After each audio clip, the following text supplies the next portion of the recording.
untuk kesempatan yang diberikan kepada saya hari ini untuk menyampaikan isi hati Tuhan. Dan firman Tuhan sudah saya siapkan di dalam Mazmur 62. Di dalam Mazmur 62 ayat 1 sampai dengan ayat yang ke-9.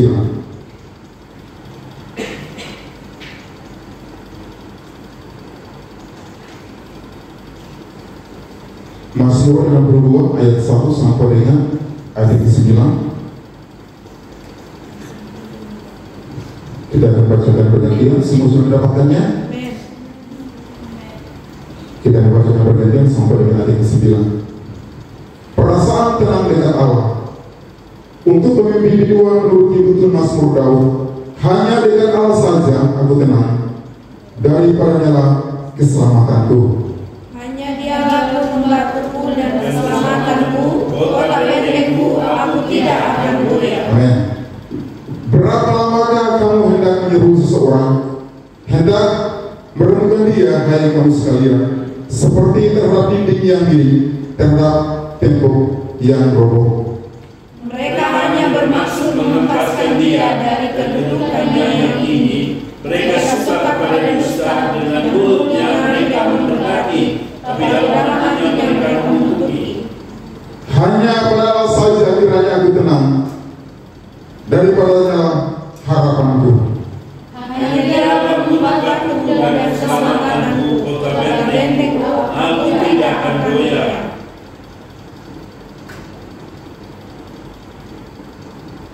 Terus sampai ke-8 sekarang ya.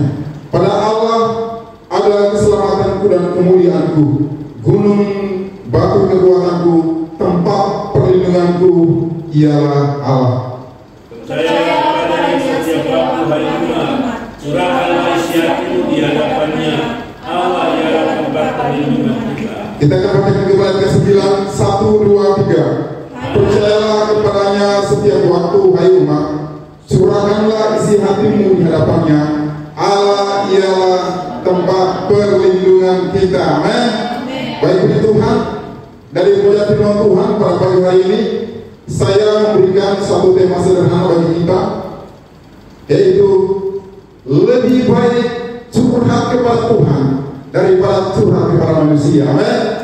Lebih baik curhat kepada Tuhan daripada curhat kepada manusia.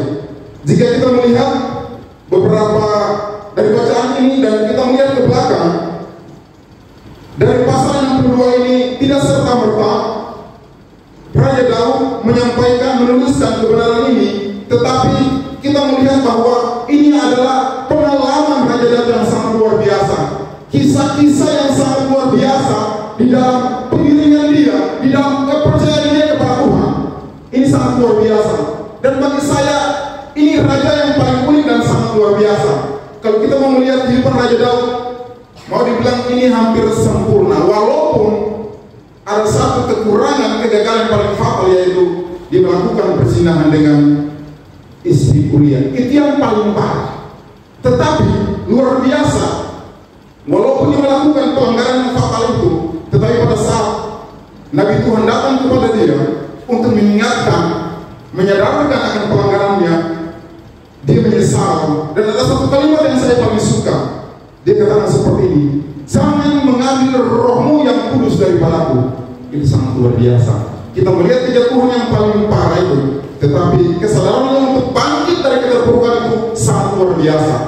Bahkan pada saat dia memimpin pasukannya untuk berperang, satu bagian firman Tuhan yang saya akan bacakan bagi kita. Di dalam pertama Samuel 23 ayat 2 dikatakan seperti ini.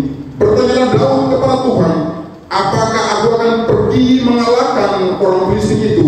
Jawab Tuhan kepada Daud, pergilah, kalahkan orang Filistin itu dan selamatkanlah Kehilah. Beberapa berikut pun memberikan gambaran tentang bagaimana hubungan kedekatan Daud dengan Tuhan. Dia selalu berbicara, bercakap-cakap dengan Tuhan. Bahkan di dalam satu bagian firman Tuhan yang kita akan lihat bersama, sehingga kita bisa tahu bahwa kenapa sampai pasal 62 ini Raja Daud menyampaikan secara terbuka bagaimana manfaat yang begitu luar biasa yang Daud dapatkan pada saat dia mendekatkan diri dia dengan Tuhan. Di dalam satu pasal saja ya, Mazmur 59, di situ berikutnya mengatakan minta pertolongan melawan musuh. Ketika Saul menyuruh orang mengawasi rumah Daud untuk membunuh dia.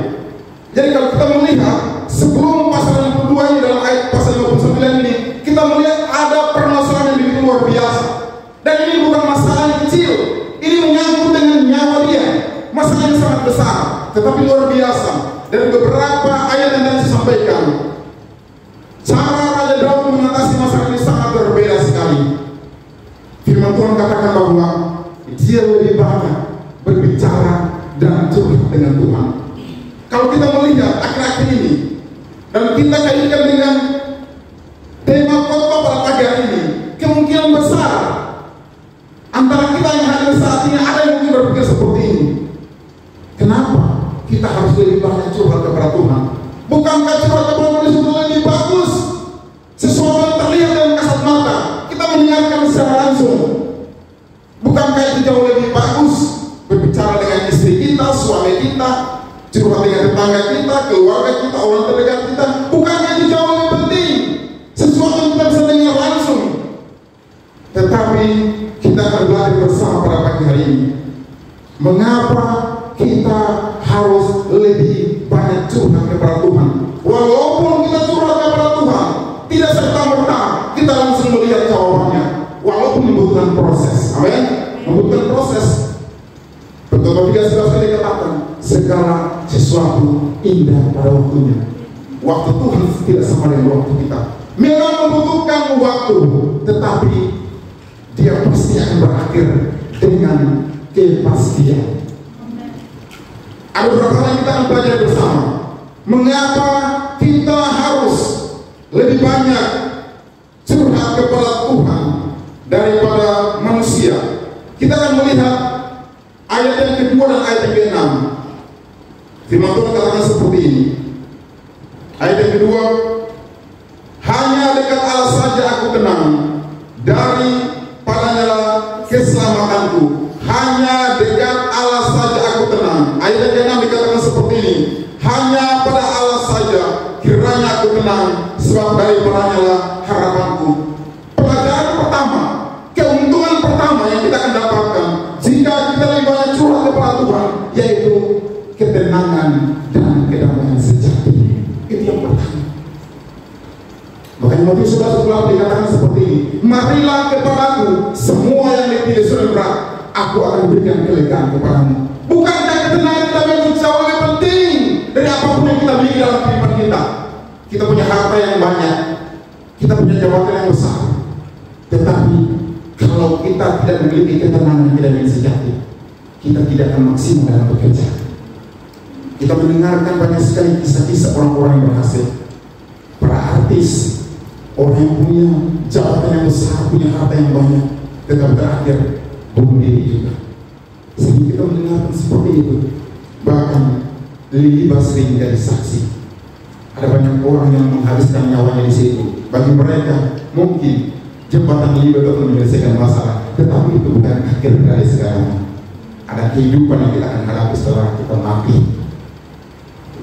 Berarti ternyata harta jabatan tidak menjamin kebahagiaan yang ada. Jadi penting sekali pengalaman Daud waktu dia mengalami masalah ini bertubi-tubi, tetapi saat dia lebih banyak curhat dan berbicara dengan Tuhan, dia mendapatkan kedamaian dan ketenangan. Ini sangat luar biasa. Kita bisa belajar dari itu. Ini pengalaman Daud. Dia berbicara, dia menceritakan sesuatu yang benar-benar dia alami, bukan orang lain yang alami, tapi dia alami sendiri. Dan dia mau supaya kita orang-orang percaya di akhir zaman ini pun, biar kita pun mengalami hal itu. Kalau kita mengalami masalah yang bertubi-tubi, persoalan yang bertubi-tubi, mari kita harus lebih banyak curhat kepada Tuhan. Jangan kita curhat, lebih banyak curhat kepada manusia. Wow, itu tidak akan terjamin aman. Apabila kita curhat kepada Tuhan, walaupun tadi saya katakan membutuhkan proses, tapi pasti hasilnya itu pasti berkenan bagi kita. Jadi itu yang perlu kita tanamkan dalam diri kita. Mungkin kita berbicara dengan teman dekat kita atau sahabat terdekat kita, sepertinya kita rasa wow, sepertinya nyaman. Tetapi ingat, hasil akhir belum tentu seperti disampaikan. Tetapi Tuhan itu pasti. Jadi perlu kita praktekkan itu dalam kehidupan kita. Sehingga kalau Daud bisa, maka kita pun pasti bisa. Bagian yang kedua, mengapa kita harus lebih banyak curhat kepada Tuhan daripada manusia? Di dalam Yesaya 40 ayat 29 sampai 31,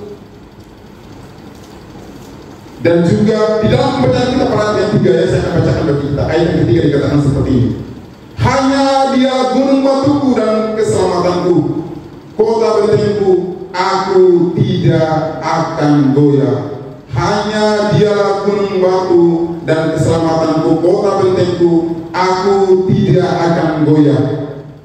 Yesaya 40 ayat 29 sampai 31 dikatakan seperti ini: Dia memberi kekuatan kepada yang lelah dan menambah semangat kepada yang tiada berdaya. Orang-orang muda berjalan lelah, lesu, dan teruna-teruna jauh tersandung. Tetapi orang-orang yang menanti-nantikan Tuhan mendapatkan kekuatan baru. Mereka seumpama raja wali yang naik terbang dengan kekuatan sayapnya. Mereka berlari dan tidak menjadi lesu. Mereka berjalan dan tidak menjadi lelah. Hal yang pertama, ketenangan, kedamaian. Tapi yang kedua, kita akan mendapatkan kekuatan baru. Bukankah kekuatan dari Tuhan itu sangat penting? Kekuatan kita sangat terbatas. Kalaupun kekuatan kita bertahan, mungkin hanya beberapa detik dan menit saja. Tetapi kekuatan Tuhan itu abadi selamanya.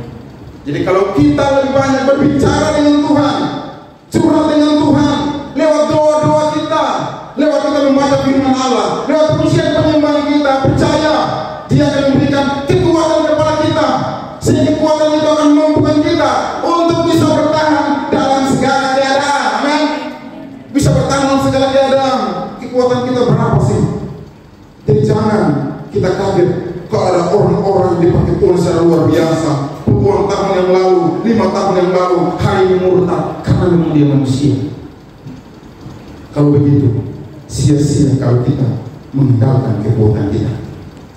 Dia hanya bersifat sementara. Apabila kita mengandalkan Tuhan, dia mencurah kepada Tuhan, Dia akan memberikan kekuatan kepada kita. Ini sangat luar biasa.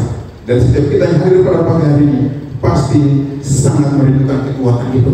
Walaupun kekuatan itu tidak terlihat, tapi akan sangat terasa. Kekuatan itu bisa memampukan kita untuk bisa mengatasi masalah-masalah yang berat sekalipun.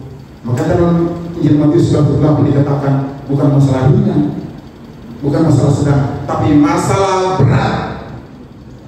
Masalah berat berarti kita membayangkan, oh firman Tuhan bilang begitu, berarti itu bukan main-main. Kita pasti akan berhadapan dalam momen-momen seperti itu. Ada titik-titik, ada saat di mana kita tidak berdaya. Tuhan, saya sudah tidak mampu lagi. Tuhan, mungkin ini sudah akhir kehidupan saya sudah. Kehidupan saya seperti telur yang mentah. Tuhan. Tetapi ingat, saat kita lewat berbicara dengan Tuhan, Dia akan memberikan kekuatan kepada kita, dan dunia akan melihat, loh, kok bisa ya masalah sebesar itu dia bisa bertahan menghadapinya. Mereka tidak tahu bahwa ada kekuatan Tuhan yang luar biasa dalam diri kita, sehingga membuat kita bisa bertahan. Itu bagian yang kedua yang kita akan dapatkan apabila kita lebih banyak curhat kepada Tuhan daripada curhat kepada manusia. Yang ketiga yang kita akan dapatkan dari bacaan firman Tuhan kita pada pagi hari ini, mengapa kita harus lebih banyak berbicara dan curhat kepada Tuhan dalam doa-doa kita? Karena Dia yang paling mengerti, Dia yang paling tahu. Kalau kita berbicara dengan manusia, kita harus berbicara dulu. Tetapi Tuhan beda. Kita hanya baru berpikir saja Tuhan sudah tahu, apalagi berbicara, kan? Makanya firman Tuhan katakan dalam Mazmur 139 ayat 4 seperti ini. Sebab sebelum lidahmu mengeluarkan perkataan, sesungguhnya semuanya telah kau ketahui ya Tuhan. Amin. Baru di pikiran saja, belum berbicara, apalagi kita sudah berbicara dengan Dia dalam doa-doa kita. Dia pasti akan lebih lagi. Itu sangat luar biasa ya, karena Tuhan yang paling mengerti, Tuhan yang paling tahu. Pastinya kita pernah mengalami hal itu dalam kehidupan kita. Kita berbicara dengan orang terdekat kita, dia mendengar, terus belum tentu solusi yang diberikan pun tepat. Tetapi Tuhan itu pasti tepat, karena Dia yang menciptakan kita. Kita adalah ciptaannya, dan Dia tahu pikiran kita, Dia tahu perasaan kita. Jadi tetap kita harus lebih mempercayakan Tuhan dalam kehidupan kita. Berbicara dengan Dia, jangan sampai kita bosan-bosan. Kadang-kadang sesuatu yang kita gumuli membutuhkan waktu yang berbulan-bulan, bertahun-tahun, terus kita mulai menyerah sudah. Biarlah berhenti berdoa, berhenti membaca firman Allah, berhenti beriman. Terus sampai hari ini juga hasilnya seperti ini. Tetapi ingat, walaupun mungkin terlihat lama dan prosesnya panjang, tetapi Tuhan pasti akan menjawab doa-doa kita sesuai dengan kehendak Tuhan, bukan kehendak kita. Jadi bagian tiga yang sangat luar biasa. Mari kita mau berbicara dengan Tuhan. Tuhan, ini masalah saya. Kalau mungkin tidak bisa berbicara dengan kata-kata, cukup air mata saja tidak apa-apa begitu. Tuhan paling tahu itu, dan Tuhan paling suka anak-anak yang suka berbicara dengan Tuhan dan berdoa dengan Tuhan. Itu hal yang ketiga. Ini sangat luar biasa. Hal yang keempat, mengapa kita harus lebih banyak curhat kepada Tuhan? Ini yang paling unik. Kalau kita curhat kepada Tuhan, masalah kita dijamin aman. Amin? Aman. Pasti akan aman. Tetapi kita curhat kepada orang terdekat kita, kalaupun suami dan istri, belum tentu masalah kita aman.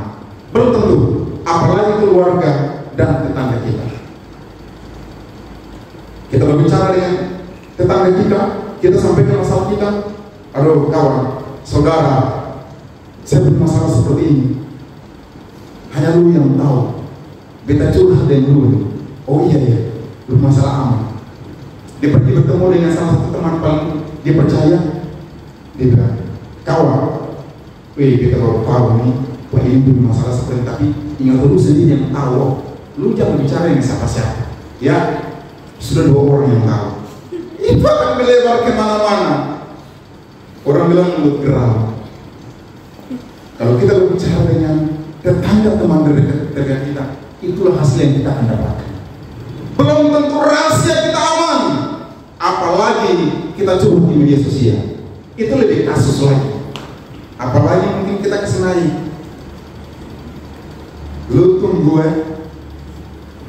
selama ini saya sudah baikkan lu, ternyata kacang lupa kulit. Terus mungkin temannya bilang, suka apa lagi? Oh dia ketiga sekali akan semakin melewat kemana-mana begitu. Makanya saya dalam bermedia sosial, saya harus bijak. Karena media sosial, kita aktif dalam bermedia sosial, itu juga akan mengukur sejauh mana kedewasaan kita. Jangan sampai hari ini kita kasih naikkan firman Tuhan, besok kita mati ancol. Nah, ini kurang bagus. Ini khusus untuk anak muda. Jadi kalau kita bermedia sosial, kita harus bermedia sosial yang bijaksana. Sesuatu yang kita bagikan itu betul-betul fakta, nyata, dan bisa memberkati orang. Apalagi kita bagikan firman Tuhan. Oh, itu sesuatu yang sangat luar biasa. Jadi kalau Bapak Mama, hamba Tuhan, anak muda yang berteman dengan saya di media sosial, yang saya upload itu 90% pasti firman Tuhan. Karena saya tahu ada orang-orang yang mungkin sulit terjangkau dengan kasat mata dan tatap muka, tapi lewat media sosial ada orang-orang yang sudah terjangkau, tapi mereka terjangkau dari kebenaran firman Tuhan itu. Jadi anak-anak muda, saya bagikan pengalaman saya ini. Jangan hanya cinta-cinta kok saya upload di media sosial, isi hati curhat-curhat yang tidak jelas, tetapi sekali-sekali curhat firman Tuhan. Amin. Sehingga firman yang kamu sampaikan itu bisa memberkati teman-temanmu, keluargamu, kawanmu yang tidak pernah kamu temui, tetapi lewat kamu share firman Tuhan itu mereka bisa terberkati. Jadi dari poin yang keempat ini ada pelajaran penting yang kita akan belajar bersama. Memang manusia itu akan lebih nyaman kalau berbicara dengan teman ataupun yang terdekat. Tetapi itu hasilnya. Rahasiamu tidak akan aman, tidak akan dijamin. Kadang-kadang ada, jangankan keluarga, teman, sahabat, ada suami yang kadang-kadang bisa menceritakan kejelekan istrinya di orang lain. Kadang-kadang ada istri yang seperti itu, atau dalam kehidupan rumah tangga seperti cerita dengan orang lain. Terus orang cerita di mana-mana lagi. Jadi kita jalan-jalan, tetapi orang melihat kita, weh kasihannya dari rumah tangga itu hancur sudah. Itu bisa terjadi. Jadi ngaruh. Mau masalah ringan, masalah sedang, masalah berat, mari kita lebih percayakan kepada Tuhan. Karena kalau kita percayakan kepada Tuhan, kita lebih percayakan kepada Tuhan, itu dijamin aman 100%. Aman berbicara dengan dia dalam doa secara pribadi, sampaikan kepada Tuhan, ini masalah saya tidak mampu, saya tidak bisa. Apakah saya bisa melewatinya? Ingat, dia mendengarkan itu dan dia pasti akan menjawab doa-doa kita. Rahasia aman sampai pada puncaknya, sampai pada waktunya kita akan melihat, oh Tuhan luar biasa, doa saya dijawab. Disitulah kita akan menyaksikan bahwa Tuhan luar biasa. Kalau Tuhan bisa menolong orang lain, Tuhan pasti menolong kita juga, karena kita punya Tuhan yang sama. Tuhan bisa menolong Daud, bisa melewati masa-masa krisis, masa-masa genting, nyawanya jadi taruhan. Kita pun bisa melewati itu. Tuhan yang sama yang pasti akan menolong kita. Bagian yang terakhir, yang kelima, mengapa kita harus lebih banyak curhat kepada Tuhan daripada manusia? Bukankah curhat kepada manusia itu lebih enak, lebih nyaman? Walaupun tidak berakhir dengan kepastian, tetapi kalau kita lebih berbicara dengan Tuhan, belajar daripada kehidupan Raja Daud. Bagian yang terakhir adalah kalau kita lebih banyak berbicara kepada Tuhan, Tuhan pasti menyelesaikan masalah kita sampai tuntas. Amin. Sampai tuntas. Tidak ada tanda koma, tidak ada tanda tanya, tidak ada tanda seru, tapi tanda titik. Tuhan akan selesaikan sampai tuntas. Kenapa? Karena firman Tuhan katakan dalam Lukas 1:37 bahwa sebab bagi Allah tidak ada yang mustahil. Amin. Bagi Allah tidak ada yang mustahil. Markus 9 ayat 23 dikatakan, jawab Yesus kepadamu, katamu jika engkau dapat. Tidak ada yang mustahil bagi orang yang percaya. Dia menyelesaikan sampai tuntas. Kenapa? Karena dia mampu, dia sanggup. Sebab tidak ada yang mustahil bagi dia. Ini luar biasa. Jaminan kepastian dalam dia bahwa tidak ada yang mustahil bagi Allah kita. Kita pasti pernah mengalami hal itu dalam kehidupan kita. Ini sangat luar biasa. Kuasanya tidak pernah berubah. Menurut katakan selalu ayat dikatakan seperti ini, Yesus Kristus tidak pernah berubah dari dulu, hari kemarin, sekarang sampai selamanya. Dia tidak pernah berubah. Dia berkuasa sebab bagi Allah tidak ada yang mustahil. Dia mampu dan sanggup untuk menyelesaikan setiap pergumulan kita. Mari kita percayakan kepada Tuhan dengan iman yang sungguh-sungguh. Jangan sampai kita datang kepada Tuhan tapi masih ada kebimbangan, masih ada keraguan dalam diri kita. kita harus datang dengan iman yang sungguh-sungguh. Walaupun kita berbicara dengan Tuhan, kita curhat dengan Tuhan, sesuatu yang tidak terlihat. Tetapi dalam Ibrani 11:1 jelas dikatakan, iman adalah dasar dari segala sesuatu yang kita harapkan dan bukti dari segala sesuatu yang belum kita lihat. Memang yang kita imani belum kita lihat, tetapi jika kita beriman, Tuhan akan bergerak dalam iman kita. Amin. Mau iman kecil kah besarkah, itu tidak menjadi kurang. Karena Tuhan bilang apa? Jika kau memiliki iman sebesar Israel, artinya Tuhan kasih standar kecil saja. Tetapi ingat, di dalam iman yang kecil itu ada kuasa Tuhan yang besar yang akan mampu dan sanggup untuk menolong kita. Itu luar biasa. Karena firman Tuhan tadi katakan, sebab bagi Allah tidak ada yang mustahil. Datang kepada Dia, curhat kepada Dia, berbicara kepada Dia dengan keyakinan. Jangan ragu-ragu, jangan bimbang, jangan datang dengan kepercayaan penuh. Karena firman Tuhan katakan, orang yang bimbang, orang yang ragu tidak akan pernah tenang dalam hidupnya.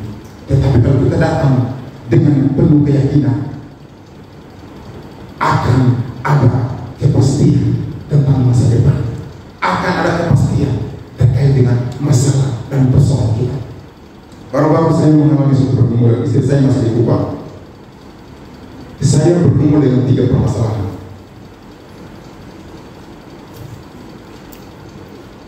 Satu hal yang saya mau sampaikan, dan ini bagi saya itu agak sedikit rumit sebenarnya.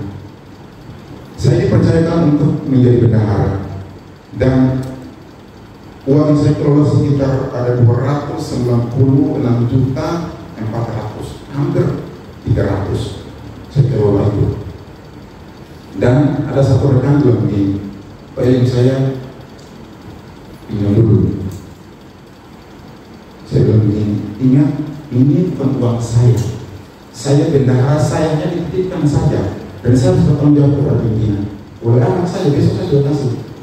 Saya ingin besok terampil. Siang saya kasih, besok, hanya janji besok saja. Saya bahaya. Ini saya di kantor tanpa saya yang memproklamirkan diri saya kepada pimpinan teman-teman saya bahwa saya pendeta, tidak. Tetapi pernah pimpinan saya memanggil, jadi kamu pendeta? Kalau kami jawab siap saja, siap. Saya tidak bilang siap saya pendeta, tidak. Saya bilang siap saja. Dan teman-teman saya bilang begini, lu tidak cocok jadi polisi, lu cocok jadi pendeta. Saya tidak akan menjadikan berbeda apa-apa. Tetapi bagi saya sebagai anak Tuhan, kita harus memberikan warna yang berbeda begitu. Nah sekarang masalah ini, dan orang sudah tahu bilang kita ini pendeta, terus dikasih kepercayaan untuk kelolanya anggaran, terus kalau pertanggungjawaban tekor, pimpinan tidak tahu, dia bilang ini pasti ini sudah makan, itu yang ada di pikiran. Putar balik juga nih. Nah, ini menjadi ujian bagi saya. Saya hubungi teman ini, saya bilang, waduh, tolong dulu. Datang-datang, nomor sudah tidak aktif lagi. Oh, saya bilang, kami teman ini sudah keluar dari, kalian bertugas di tempat yang luar begitu ya. Jadi sudah keluar dari, saya bilang, waduh, habis saya sudah. Saya pikiran, kalau betul-betul saya bilang, Tuhan, ini uang begini kah? Saya bisa dapat dari mana? Kalau saya berpikir, enak sekali kalau saya juga tutup terus juga enak-enak tentang uang ini. Saya berdoa dan berdoa, saya berkuasa dengan Tuhan. Ini kalau saya berbicara dengan istri-istri dan lu juga, pasti pikir masalah lain. Saya berdoa saja. Ada 3 masalah, tapi 2 masalah saya begini, masalah sampaikan. Saya berdoa dan berdoa, waktu semakin dekat untuk selalu bertanggung jawab. Dan pimpinan tanyakan, Elim, siap kok bertanggung jawab? Siap. Wah, saya siap, tapi saya ada stres juga. Dan saya berdoa, saya bilang, wah, cobalah saya bicara dengan saudaranya. Saya tidak bicara dengan orang-orang. Saya juga jawab di nama baik. Padahal sudah bikin susah saya ini. Saya bilang, coba saya bicara dengan saudaranya. Karena nomornya sudah tidak dihubungi, kan tidak salah. Kecuali saya obrol dengan teman-teman lain. Saya bertemu saudaranya. Saya bilang, kawan, minta maaf ya. Saya mau sampai ke sesuatu seperti ini. Tetapi sekarang adik ini tidak bisa dihubungi lagi, nomor tidak. Iya. Langsung sudah dibilang begini. Oke, kalau begitu saya akan selesaikan. Pernahkah timbul dalam pikiran saya bahwa saya hanya mau berbicara dengan saudaranya karena nomornya tidak aktif? Saya harus bayar kalau di saudara yang nanti tidak, tapi di dalam pikiran saya mau berbagi saja. Tetapi luar biasa, apa yang tidak pernah terpikirkan, apa yang tidak pernah timbul dalam hati dan pikiran saya, itu terus disediakan bagi setiap orang percaya kepada Tuhan. Dan luar biasa, saya bertanggung jawaban, tidak hilang sebesar pun juga, semuanya nota kwitansi, semuanya jelas. Dan saya bilang sama teman-teman pembina saya sangat bersuka cita. Mereka bilang, kenapa? Saya bilang apa? Sampai akhir semuanya tuntas, 300 juta tidak ada masalah. Dia sangat bersyukur kepada Tuhan. Itulah kehebatan Tuhan. Kalau kita curhat kepada Tuhan, bicara dengan teman-teman, pas teman-teman akan pakai ancoria. Wih, penipu satu tuh sudah dibanggakan, lupa diri. Tapi saya berpikir seperti ini. Kalau saya bicara dengan teman saya dan kawan-kawan, terus dia ganti, bagaimana memulihkan nama baiknya dia? Saya berpikir itu. Lebih saya curhat kepada Tuhan, saya bicara dengan Tuhan, saya berpuasa, saya berdoa, Tuhan tolong. Ini uang bukan saya yang makan, Tuhan tolong. Saya jaga saya punya nama ya Tuhan. Ini akan mencoreng nama saya di Polres. Saya bilang begitu. Tetapi puji Tuhan, semuanya tuntas. Bukan karena saya hebat, saya punya Tuhan yang hebat, amin. Karena saya banyak curhat kepada Tuhan. Saya berdoa, saya tahu kekuatan doa. Di dalamnya ada iman, mampu dan sanggup untuk menyelesaikan setiap masalah yang saya hadapi. Karena apa? Karena bagi Tuhan tidak ada yang mustahil, amin. Nah, puji Tuhan, biarlah firman Tuhan pada pagi hari ini menjadi pegangan kita. Kita yang hadir hari ini orang-orang yang spesial, orang-orang yang dikhusus untuk mendengarkan kebenaran ini. Mari kita pulang, kita praktekkan. Mungkin kemarin kita lebih banyak bercerita dengan tetangga, teman, sahabat kita, dan kita bayar Tuhan. Hari ini kita mau berkomitmen, Tuhan, masa muda saya, rumah tangga saya mau lebih banyak bawa di kaki Tuhan, karena saya tahu di dalam Engkau ada kepastian tentang kehidupan. Terima kasih Tuhan berkati, dan saya jemput kita semua bangkit berdiri.